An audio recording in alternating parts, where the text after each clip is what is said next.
Hey y'all, you know it's Sunday, right? You know what we do on Sunday or sometimes Saturday? I review the Love After Lockup because it's on again, and this time it's Life After Lockup. So it's old couples, and I'm having a hard time getting into it, but there's a couple spicy things, so let's round it up 10 minutes or less. Let's do it. Okay, so there was Letitia and Keith. She goes, you remember her, she's like the girl that does taxes, and she's like got all these records and stuff. Like she keeps getting in trouble for not doing things right and taking people's money and all that. Yeah. And Keith was in, I believe, for distribution of narcotics.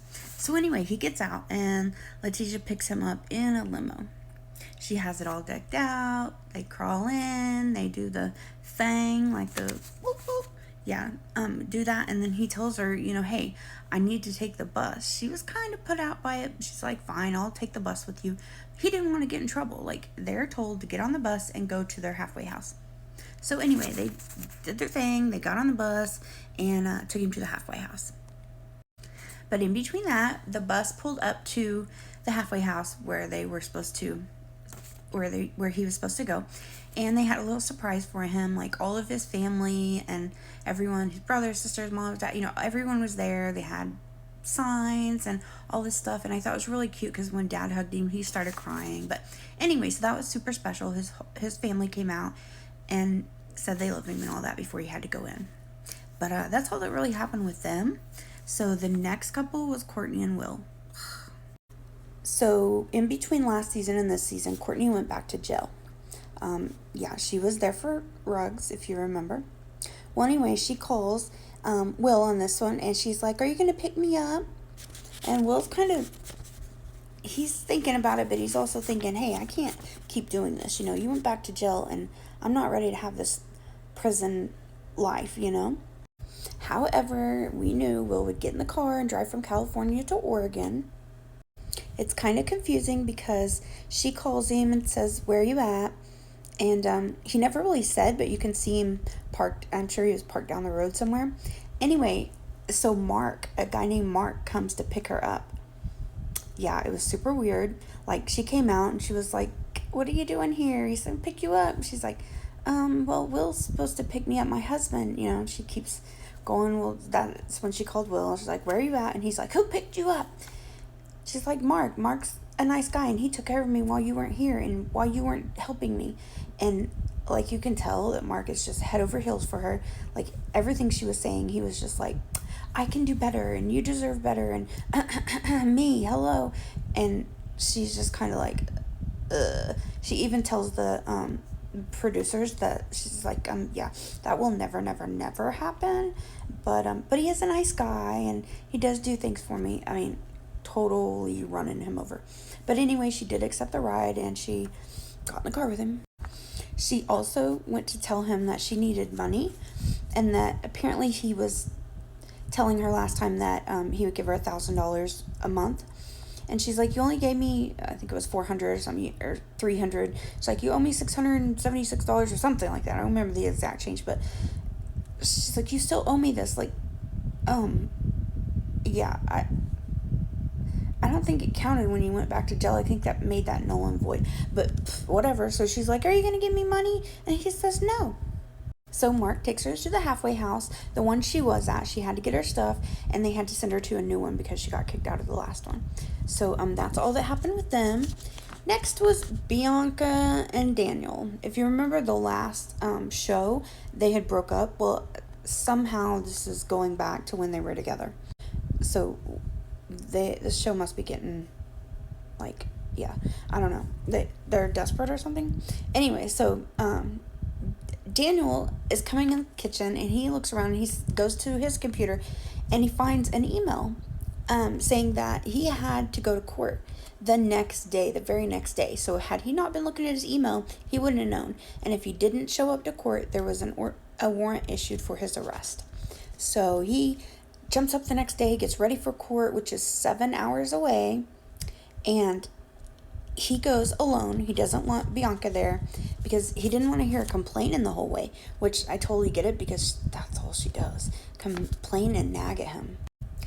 So while Daniel's gone, Bianca decides to meet a friend and go out. So they went out to some kind of cat place, and she took her cat, and it was like a PetSmart for cats. I don't know, it was super weird, but I didn't really even think Bianca had friends. Like, I'm just saying, in a different world, we would not be friends. Anyway, so that's all they showed on him. Very short. The next one was Kiana, Demondrick, and Joella. Seriously. So they're trying to throw us for a loop, and tried to put Kiana and Joella and Demondrick talking to each one of them. Well, anyway, so this is the first day, supposedly, that Demondrick and Kiana got back together. He had just come home from Joella's, and Joella's very, very jealous that she's not getting Demondrick, but Kiana is very jealous that his kids are over there, and they were having a birthday party the next day, and Demondrick told Kiana, I'm sorry, but you're not really invited, and it would be better if you didn't go. Well, she threw a fit about that. Okay, number one, you just got together. Number two, you guys have a little bit of fighting history, Joella and Kiana. So I wouldn't invite you either. Like, there's no reason for you to be there. But at the same time, had they been together and married, or together for a long time, more than one day, then yeah, I would see Kiana's point to where she's like, I'm going to be in your life forever. But the thing is, he keeps cheating on you, so you guys aren't really together, right? I mean, just because last night you said you were together, I think you should expect more before you can just jump in and go to the birthday party that you really don't want to be at anyway. Like, seriously, you're mad because she won't let you come, but you don't really want to be there either.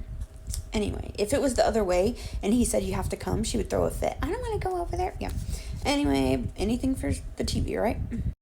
So, Kiana and Demondrick are getting along very well, and Joella, it showed her, and she was, went to her cousin's house, and she started practicing, like, her makeup and stuff, so I guess she's going to be a makeup artist, and, so she needed her cousin to help her out and be, like, her tester person. And then they show Kiana going to her job, and I don't know exactly what she does, but she was sweeping the floor for a barber and a hairdresser. So anyway, I don't know if she's a hairdresser or she just sweeps floors, but she was telling them what was going on, and they were telling her, Kiana, you're naive, this, I don't trust him. And anyway, so Demondrick called them. I'm sorry, not Demondrick. Kiana calls Demondrick, and it ends right there. Okay, then it was Mike and Justine, Montana Mills, and their 4,000 kids. Anyway, so Justine decides to take up boxing to help her anxiety and stuff. So they get to the gym, and they start arguing right away. Justine wants a $60,000 wedding, and to narrow it down, Montana Mills, Michael, wants a more money to put into his music and into making a barbershop business, and he's got people who know what they're doing, and he wants to put all that money, $100,000 actually, into making a barbershop. So they go to the meeting with some colleagues to do that, and they suggest postponing the wedding so that they can focus on the barbershop. Justine was ticked off, and she took off. And the last couple, Brooke and JK, last season I could not stand them. Well, anyway, JK, he goes to see his father, and they get along really well. They hug, and, it's good to see you, son, whatever. So he goes over there to look for a truck that he wants to buy for a job. Well, on the last show, Bianca went to Bonnie, a mutual friend of theirs, work, and she told her, hey, I lost my job, but don't tell JK because he'll be really mad. As soon as she walks out the door, Bonnie's like, ring, ring, and she tells JK, get over here now. So he goes to the restaurant, and she tells him, hey, this is what happened. She lost her job, blah, blah, blah. He gets some food to go, and he leaves. So later that night, it shows them in the house. They're all eating dinner. He walks in. He's got his to-go box. He sits down, and she's like, Brooke's like, I make dinner. You want some? I made a meatloaf. He's like, no, thanks. I'll eat this. And everybody's kind of like weirding out. Well, he jumps up and he says, so you lost your job. Why didn't you want to tell me? So it was, it's on. It left us at that, but I can't wait till next week. Anyway, I'm out of time. That was Love After Lockup, or Life After Lockup, rounded up in 10 minutes or less. If you like what I'm doing, please like, share, and follow. I love you guys.